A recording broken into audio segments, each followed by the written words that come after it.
So that is there's so much to unpack here because there's an archetype here that seems to fit in a bunch of different cultures, and there's this idea of going against sort of like this father time figure. So you got Zeus and Prometheus. You got and now the Gnostic religion of Christianity. There's the demiurge, and then there's like whatever. There's like a million different Gnostic religions, but you also got Jesus, who is sort of going against the law in a weird way. So there's sort of like this anti-status quo thing going on there.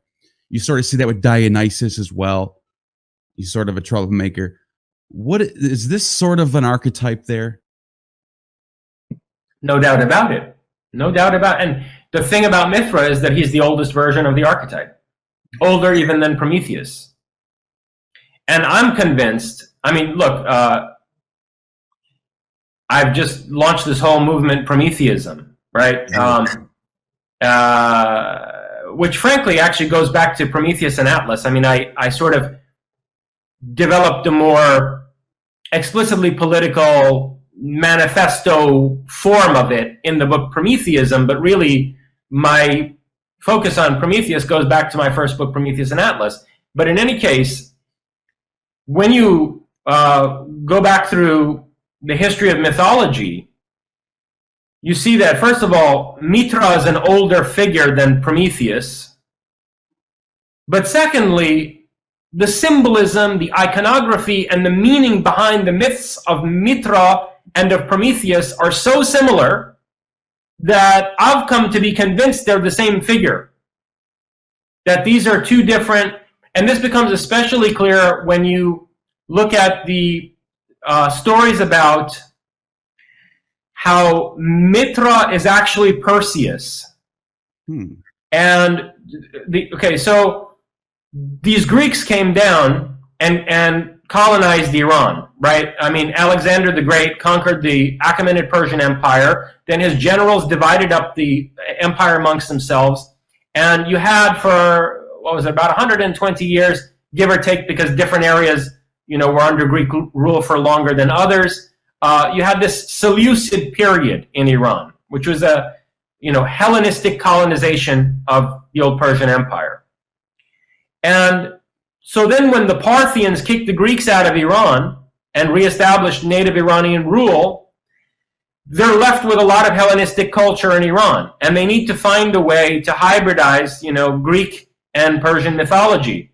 So they don't invent this story, but because we can see from Herodotus and some of the other Greek historians that even during the Persian Wars, Darius was trying to kind of sell this bullshit to the Greeks as a way to, get certain, Greek city-states to ally with him. So it's older than the Parthians, but in any case, they bring back this story in a very big way. I mean, they basically endorse it as state propaganda, that Perseus is Mithra. And they would have images of Perseus on their coins. And according to this story, Perseus stole fire from Olympus and brought it down to Earth, where he entrusted it with the Magi, establishing the temples of the Magi as an eternal hearth for the heavenly fire on Earth, which, in ancient Iranian religion, both Zoroastrianism and Mithraism, ritual is centered around an ever-burning flame. Right. And moreover, it was said that the Persians were descended from Perses, the son of Perseus, by Andromeda. Which is the name Parsi. Right. So point being that when you look at certain elements of the myth of Mithra and compare them to the Prometheus mythos, and not just elements of the myth, but the deeper meaning and what it is that these figures are calling us to embrace as our ethos, right? I think that a reasonable case could be made that these are different names for the same figure. Yeah, so that's fascinating. So I noticed that this archetype is very especially big everywhere, where you got this. Well, here, for example, Zoroastrian seems to be like the forerunner of this new monotheistic worldview. It seems like, and there's even a verse in the Zend-Avesta like I was talking about earlier.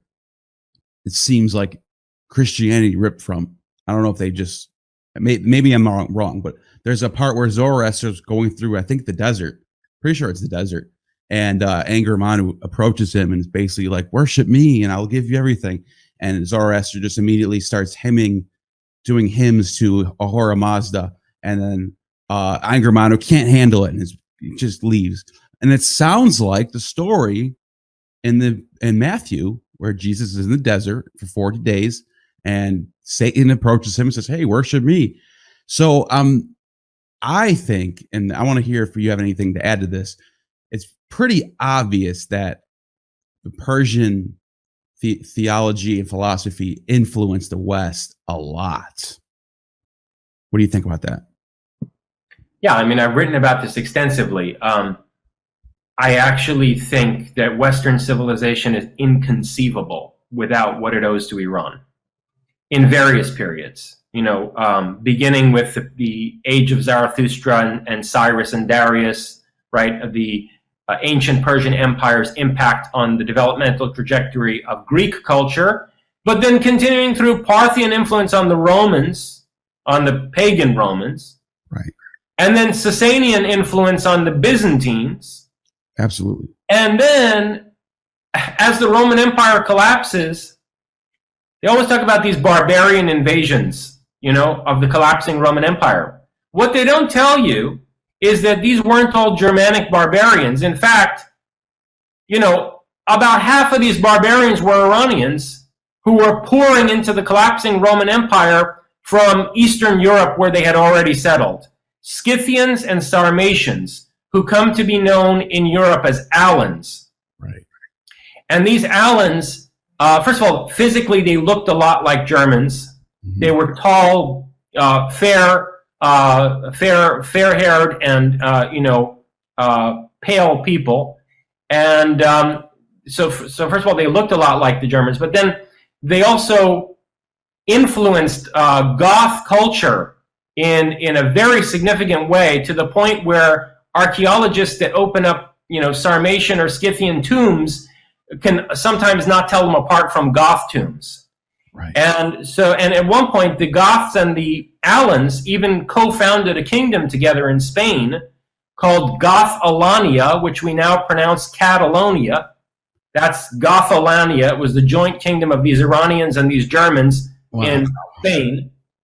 And then during the Middle Ages, actually the aristocratic classes in Europe were constituted of these Alans. And the Roman Empire, the Western Roman Empire, right? Yeah. So the Merovingians and the Carolingians and so forth had lots of Alan scholars among their ranks, and the most scholastic of the medieval priests. Of course, you know, during the Middle Ages, there were really no independent universities or anything like that. The Catholic Church shut down all of the pagan academies, right? Justinian, I think, was the last of the Caesars. Justinian shut down the last of the academies during his reign as Caesar. Right. So the only universities you had in medieval Europe were basically run by the church. They were church schools. And it turns out that the most erudite and productive scholars of the Middle Ages were often of Alan descent as well. So you had, you know, aristocrats, feudal lords, scholars who were all of this Iranian, quote unquote, barbarian stock that poured into Europe during the Middle Ages. And finally, if you want to talk about, you know, the broad scope of Iranian influence on Western civilization, there's the influence on the development of science and technology from the scientists of the so-called Islamic Golden Age, which is a terrible misnomer because about 90% of these guys were Persians. Their native language was Persian. They only wrote in Arabic because they were living under Arab occupation, under an Islamic caliphate, which had, you know, conquered Iran.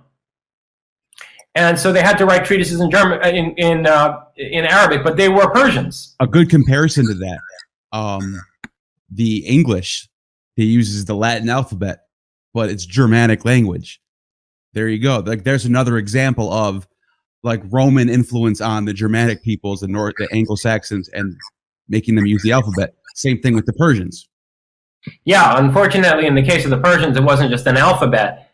Persian is written in the Arabic alphabet, which again is very unfortunate because it's actually a script that's poorly suited to expressing the Persian language. And Mani had, the Gnostic Mani, right, the founder of Manichaeism, right, had invented this extraordinarily precise script for expressing the Persian language, which had a letter for every sound that can basically come out of somebody's mouth. And this magnificent Manichaean script, which also really looks beautiful, it's where all this, Arabic calligraphy, right? It all is based on Manichaean calligraphy, the style. If you look at original Arabic, Kufic Arabic, it's, let's just say, inelegant, okay? All these flourishes of, calligraphic beauty that you see coming from out of the Persianate world goes back to the Manichaean alphabet. Anyway, yeah. So we had this great alphabet in Iran back then, and it was replaced by this very poor Arabic system. But the situation was even worse during the epoch of these scientists, because not only were they writing in an Arabic script, they had to write these treatises in the Arabic language because the caliphs paying for the scientific research were Arabs. And so these people were native speakers of Persian, writing in a language that was foreign to them. In any case, my point was that that's another huge period when tremendous intellectual capital was produced in Iran. Iran was the capital of science and technology in the world from about 900 to 1100 AD, when the Turks and Mongols started coming in. And during that period, they built up all this intellectual capital that ultimately found its way back into Europe when the Medicis and other patrons of the Renaissance started buying up these books coming from the East and building independent libraries and universities and so forth.